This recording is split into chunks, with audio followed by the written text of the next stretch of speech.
Bom, se da última vez a gente viu o pecado entrar no mundo, hoje nós vamos testemunhar as suas primeiras e, olha, trágicas consequências. Então se prepara porque essa história da primeira família, dos primeiros irmãos e do primeiro assassinato da história. Pois é, essa frase já resume a gravidade do que a gente vai explorar agora. Aquele mundo recém-criado é manchado muito rápido, e o drama que acontece aqui não é só uma história antiga, não. É um padrão que, infelizmente, ia ecoar por toda a humanidade. Vamos só colocar tudo em contexto. Adão e Eva já não estão mais no Éden. Agora eles vivem em um mundo diferente, onde o trabalho é duro, a vida tem um fim. E é nesse cenário que nascem os filhos deles. Primeiro Caim e depois Abel. Eles são a primeira geração que só conheceu essa nova realidade, fora do paraíso. E aqui a gente vê a profissão de cada um, quase como um reflexo desse novo mundo. Caim vira agricultor, ele trabalha a terra que tinha sido amaldiçoada, lembra? Já Abel se torna pastor, cuidando dos rebanhos. Duas profissões, dois irmãos, tudo parece normal, né? Mas essa normalidade estava prestes a ser quebrada. E o mais irônico é que o conflito todo começa num ato de adoração a Deus. Os dois irmãos decidem levar uma oferta, um presente para honrar a Deus. Só que é justamente na natureza dessas ofertas que a história dá uma virada bem sombria. Agora, olha que interessante essa comparação. Presta atenção na diferença, que é sutil, mas é tudo. Caim trouxe do fruto da terra, uma oferta meio genérica, sabe? Talvez o que sobrou. Já o Abel, ele trouxe as primeiras crias e da gordura delas. Ou seja, ele trouxe o seu melhor, o primeirinho, o mais valioso que ele tinha. A resposta de Deus vem na hora e é bem clara. A oferta de Abel foi aceita, a de Caim não. E aqui, gente, está o ponto central. A questão nunca foi se era melhor dar vegetais ou animais. O ponto crucial era a atitude do coração. Abel deu seu melhor com fé. Caim, pelo jeito, agiu só por obrigação. Uma lição poderosa de que Deus não olha só o que a gente faz, mas por que a gente faz. E como Caim reage a essa rejeição? Com humildade, arrependimento? Não, com muita raiva.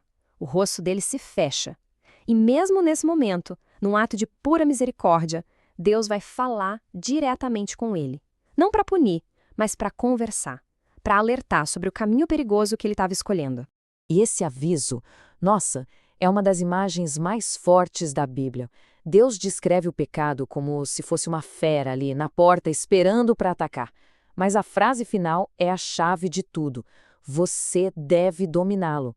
Percebe? Deus não diz que o pecado vai vencer. Ele diz que Caim tem uma escolha. Ele tem o poder de resistir. A decisão final era de Caim. Mas Caim não dá ouvidos. O aviso é completamente ignorado. A semente da inveja, que foi regada com a raiva, acaba virando um plano. Ele chama o irmão para ir até o campo e lá, longe de todo mundo, a escolha de Caim é feita. E a tragédia acontece. E ali, naquele campo, o que era impensável se torna realidade. Caim ataca e mata seu irmão Abel. É o primeiro assassinato. E não foi um acidente, não foi em legítima defesa. Foi um assassinato que nasceu da inveja. O laço mais sagrado de irmão para irmão é quebrado do jeito mais brutal possível. Depois do crime, Deus vai até Caim com uma pergunta bem simples, mas que ecoa até hoje. É óbvio que Deus sabia a resposta. A pergunta era, na verdade, um convite. Uma última chance para Caim confessar e encarar o que ele tinha feito. A resposta de Caim é de arrepiar. Primeiro, uma mentira descarada. Não sei. E logo em seguida, uma pergunta que mostra o quão fundo ele tinha ido. Ele não só nega o crime, como também nega a própria ideia de que temos responsabilidade uns com os outros. Bom, como Caim se recusa a se arrepender, o julgamento se torna inevitável. E Deus pronuncia as consequências do que ele fez. E essa sentença é fascinante, porque ela mistura a justiça pelo crime com uma demonstração de misericórdia bem surpreendente. A punição é uma espécie de justiça poética, mas terrível. Caim, o agricultor que manchou a terra com o sangue do irmão, agora é amaldiçoado pela própria terra. Ela se recusa a dar frutos para ele. Ele é condenado a viver fugindo, sem lar, sem raízes, sem descanso. Mas no meio dessa justiça tão dura, acontece algo inesperado. Um ato de misericórdia. Caim fica com o medo de ser morto por vingança, e Deus coloca um sinal nele, uma marca para protegê-lo. Isso é muito profundo.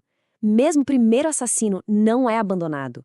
A vida, até a vida de Caim, ainda é sagrada e precisa ser protegida. Então, o que a gente pode tirar dessa história tão pesada? Bom, ela é muito mais do que um relato antigo. Ela tem lições que valem para sempre, sobre a natureza humana, sobre como o pecado cresce e sobre a nossa responsabilidade uns com os outros.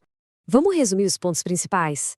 Primeiro, a atitude do coração é o que mais importa. Segundo, o pecado é uma força que tenta nos dominar, mas a gente sempre tem a escolha de resistir. Terceiro, a inveja é um veneno. O que começa como um ciúme bobo pode terminar em tragédia. E por último, a resposta para a pergunta de Caim é um grande sim. Nós somos, sim, responsáveis por nossos irmãos. A indiferença é um erro grave. E para fechar, essa história nos deixa com um contraste teológico impressionante. O primeiro sangue inocente derramado na terra, o de Abel, clamou do chão, pedindo por justiça. Milhares de anos depois, outro sangue inocente, o de Cristo, seria derramado, só que esse clamaria não por vingança, mas por perdão. Uma reflexão poderosa sobre justiça e misericórdia, que são os grandes temas dessa história toda.